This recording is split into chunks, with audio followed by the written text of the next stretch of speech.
it's going to be kind of a hard story to sell.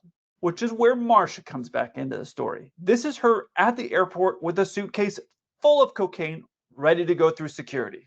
And here's the plan. She would go and use her ability as a crew member to get through the KCM line.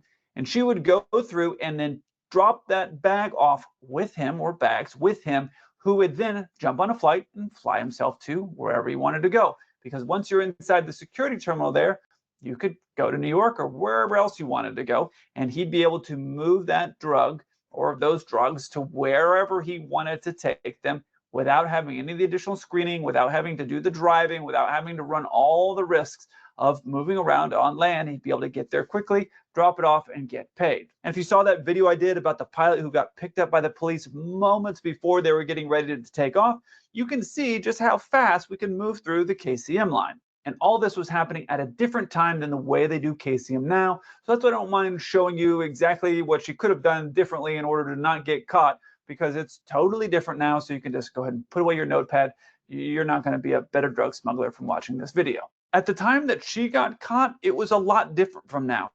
So the agents would actually be randomly choosing you based off of a little sheet that they had, or based off of how you looked. If you looked confused or a little bit anxious, it would come up to you and say, okay, sorry, sir, you're being random, you're going over here. And that actually happened to me one of the very first times I ever went through KCM. I was in the middle of training at the regionals. I finally got my KCM badge. I was all excited and pumped up for myself. And so I ended up going somewhere. I forget where I was going. And I tried to use my KCM to get through there. And I was kind of like fumbling around. I didn't have an order. I didn't have a sequence of doing everything, because it was one of the first times I ever did it. And so the agent's sitting there watching me fumble around trying to get all the stuff. I didn't know what I needed.